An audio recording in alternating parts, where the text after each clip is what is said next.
আমরা নিজেরা আইন মানবো, খুব কম কথা বলবো।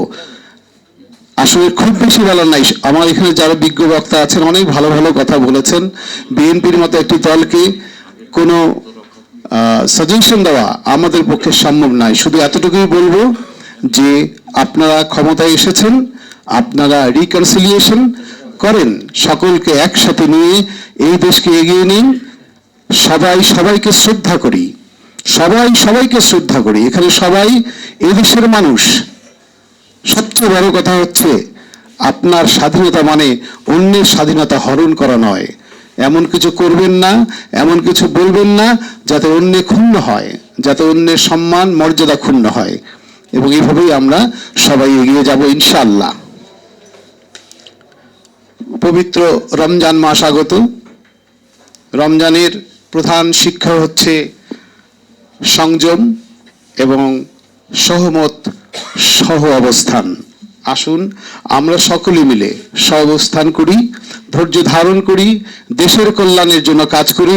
নিশ্চয়ই বাংলাদেশ এগিয়ে যাবে। মহান 21-এর ভাষা শহীদদের প্রতি আমাদের শ্রদ্ধাঞ্জলি।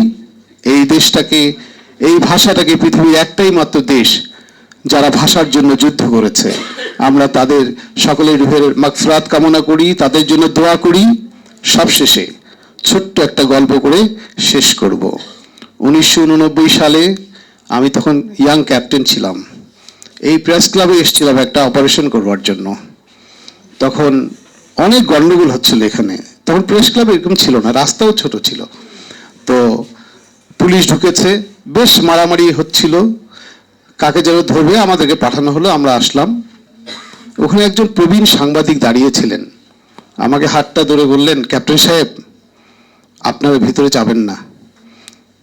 তো আমি একটু অবাক হয়ে দেখলাম, ন্যাচারালি আমি ইয়াং মানুষ। তো উনি বললেন, সেনাবাহিনীকে অপমান হতে দেখতে পারবো না, আর ভিতরে গেলে এটা সমূহ সম্ভাবনা আছে। আমি ওনার কথাটা এখনো মনে আছে।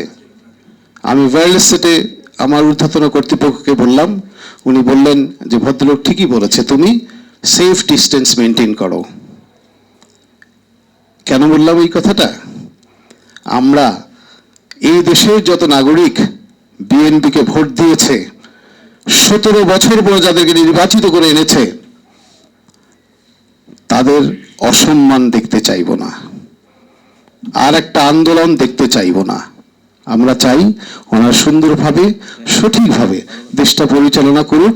আমাদের চাহিদা খুব কম, আমরা যেন আমাদের জায়গায় নিজ নিজ কাজ করতে পারি, এতটুকু নিশ্চয়তা আমি চাই।